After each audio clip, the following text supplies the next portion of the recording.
বাইরে ঝড় তুফান থামছে না।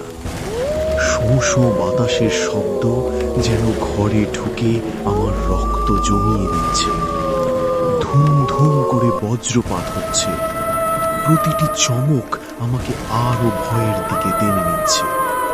আমি দরজা জানালা সিল করে বিছানায় কুণ্ডলি পাকিয়ে শুয়ে আছি, কিন্তু ঘুম আসছে না। একাকিত্ব এবং ঝড়ের শব্দে মন ভেঙে যাচ্ছে। হঠাৎ খট খট খট, দরজায় নখ। এত রাতে এ ঝড়ের মধ্যে কে আসতে পারে? আমি কণ্ঠে কম্পন নিয়ে বললাম, কে?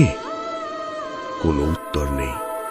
কিছুক্ষণ নীরবতার পর আবার খট খট খট।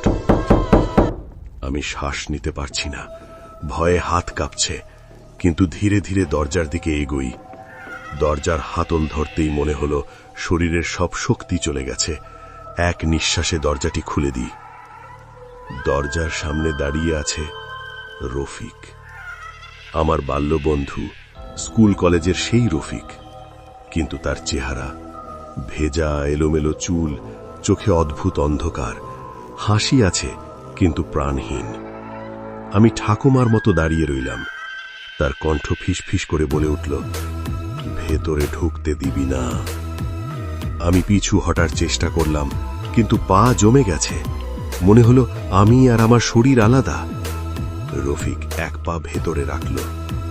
হঠাৎ খেয়াল করলাম তার পা মেঝেতে স্পর্শ করছে না, ভেসে আছে। ঘরের বাতাস বরফের মতো ঠান্ডা হয়ে যাচ্ছে।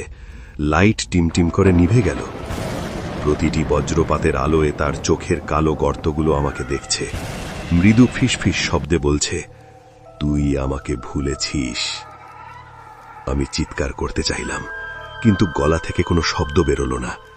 মনে পড়ল আমি গত কয়েকদিন ধরে রফিকের কথা স্বপ্নে বারবার দেখেছি, তার মৃত্যুর রাতের কথা। হঠাৎ দরজার লক নিজে নিজে খুলে গেল, আর ঝড় থেমে গেল। ঘরটা অস্বাভাবিকভাবে নীরব। রফিক আমার দিকে এগিয়ে আসছে, কিন্তু তার মুখের হাসি হঠাৎ ম্লান হয়ে গেল। চোখগুলো সরাসরি আমার মনে প্রবেশ করছে। এবার সে হঠাৎ বলল, আমার সাথে খেলবি কি?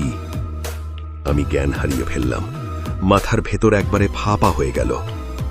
পরের মুহূর্তে সব অন্ধকারে মিলিয়ে গেল। আমি বুঝলাম আমি আর ঘরে নেই, বরং রফিকের সেই দুর্ঘটনার রাতেই আটকা পড়েছি। ঝড় কেবল ঘরের বাইরে ছিল, কিন্তু সত্যিকারের ঝড় এখন আমার ভিতরে। হঠাৎ কোনো আলো, হালকা হাসির মতো। আমি দেখি আমার হাত ছুলে কোনো শক্তি নেই। রফিকের চোখে তখন এক অদ্ভুত শান্তি। তুই সব সময় আমার পাশে ছিলি, এখন চিরকাল থাকবি, ফিসফিস করে সে বলল। আমি চিৎকার করতে চাইলাম, কিন্তু কোনো শব্দ নেই। সবকিছু অন্ধকার, শীত, ধুম, সব মিলিয়ে আমার নতুন বাস্তবতা। রফিক আমার সাথে চিরকাল।